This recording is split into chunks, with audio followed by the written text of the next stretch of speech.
Olá pessoal, meu nome é Rafael e hoje eu quero analisar com você um vídeo que circula aqui no YouTube, onde uma mulher afirma que Jesus não transformou a água em vinho, mas sim em suco de uva. Essa é uma fala que tem se espalhado bastante em ambientes religiosos, mas será que ela tem base bíblica? Vamos examinar juntos, com seriedade e respeito às Escrituras, o que o texto realmente diz. Se você valoriza um estudo sólido e honesto da palavra, curta, comente e compartilhe esse vídeo. Meu irmão, os crentes que querem usar esse versinho aí pra falar, vamos beber só uma tacinha de vinho. Deus falou, não tome vinho, porque o álcool deturpa a sua mente. Na verdade, é exatamente o contrário. Quem já viu os meus vídeos aqui no canal sabe, Deus não proíbe o vinho. O que ele condena é o excesso, a embriaguez e o descontrole. Não existe um versículo sequer onde Deus proíbe o uso de bebida alcoólica. O que vemos são textos onde Deus autoriza o uso, inclusive em ocasiões especiais. Um exemplo claro está em Deuteronômio 14:26, quando o povo era orientado a vender o dízimo, que era alimento e não dinheiro, e comprar com valor qualquer alimento que desejassem, bois, ovelhas, vinho, bebida forte, e comer ali perante o Senhor e se alegrar. Ou seja, vinho e bebida forte autorizados por Deus. E o detalhe é que isso era feito na presença dele. É como eu sempre digo, a Bíblia não proíbe o vinho, ela orienta o equilíbrio. Jesus tomou um vinhozinho, hein? Ele não bebeu vinho, não. Não? Ele não transformou água em vinho ali pra comunhão? Sim, e aí agora eu vou te contar um segredo. Quando a gente fala manga, se eu falar manga, tem uma coisa poderosíssima chamada contexto, certo? Porque eu posso falar a manga da minha blusa e eu posso falar que eu amo manga, que eu gosto mesmo, que é a manga a fruta. Concordo com ela, o contexto é essencial. Mas se for para levar o contexto a sério, então fica difícil defender que o vinho de João capítulo 2 era apenas suco de uva. Sabe por quê? Porque a festa de casamento naquela época durava cerca de uma semana. E naquela cultura sem geladeira, sem conservação moderna, o suco azedava em pouco tempo. Então, o que se usava nessas festas? Era vinho. Vinho fermentado. E isso era algo cultural, era natural e não era pecado. Ou seja, o próprio contexto que ela disse que precisa ser considerado porque é algo importantíssimo, já derruba o argumento dela. No original do hebraico, quando fala vinho ali, ele está falando do suco de uva ainda não fermentado. Agora ela diz que no hebraico a palavra vinho significa suco de uva não fermentado. Só tem um detalhe, esse texto não foi escrito em hebraico. João capítulo 2 faz parte do Novo Testamento, que foi escrito todo em grego.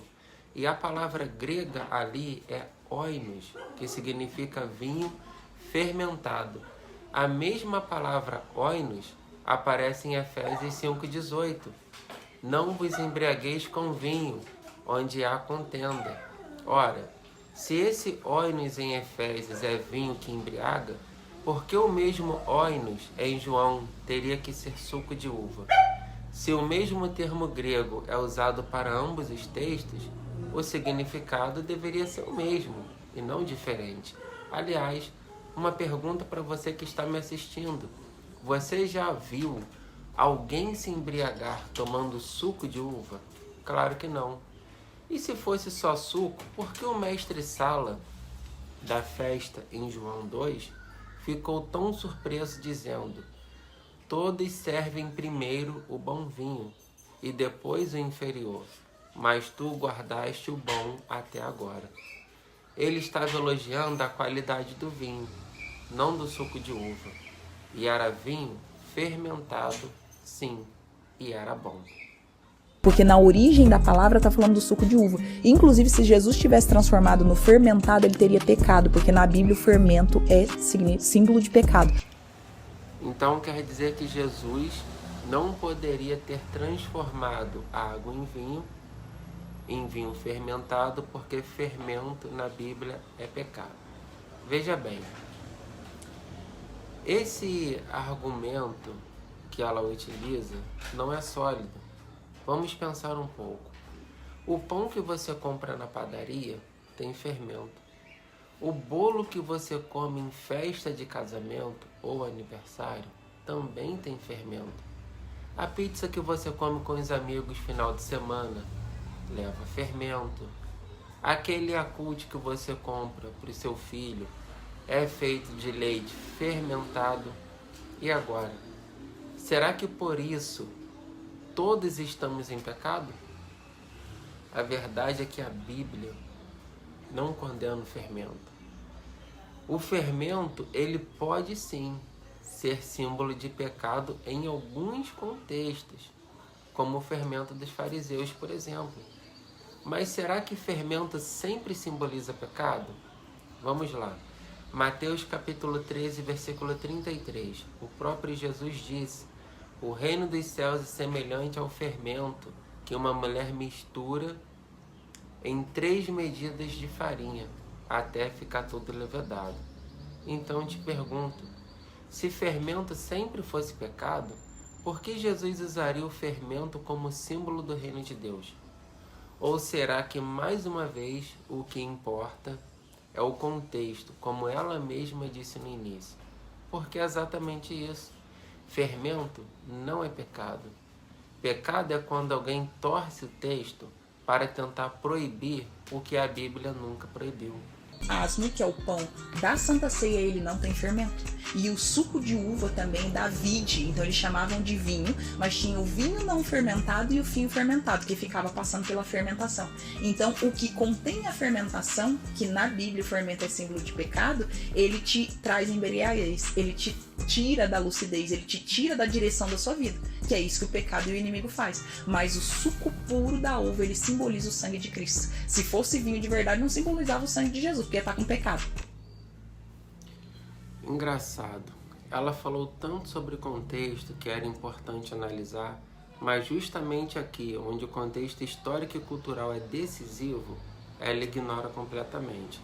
A colheita da uva em Israel na época de Jesus era feita entre agosto e setembro. Já a festa da Páscoa, quando aconteceu a ceia, ocorria entre março e abril, ou seja, havia um intervalo ali de 6 a 7 meses entre a colheita das uvas e a ceia. Agora, sem geladeira, sem conservante, sem pasteurização, você realmente acredita que o povo daquela época guardava suco de uva por meio ano, fresquinho ali, pronto para servir? Claro que não. O suco fermentava naturalmente e virava vinho, ou seja, o vinho que Jesus usou na ceia era fermentado. Isso faz parte do contexto histórico, cultural e até climático da região. Ignorar isso e dizer que era suco, só para encaixar numa doutrina moderna, é forçar a Bíblia a dizer o que ela nunca disse. E mais, olha o que Paulo escreve em 1 Coríntios 11, 21, ao falar da ceia. Porque comendo cada um toma antecipadamente a sua própria ceia, e assim um tem fome e outro se embriaga. Me responda com sinceridade. Dá para alguém se embriagar com suco de uva? É claro que não.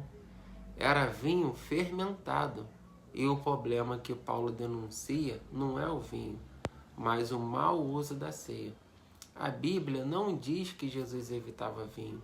Na verdade, ele foi até acusado de ser comilão e beberrão. E ele não precisava evitar o vinho para provar sua pureza, porque ele já era puro por natureza e não por aparência. O pecado nunca esteve no vinho. Esteve sempre no coração corrompido das pessoas.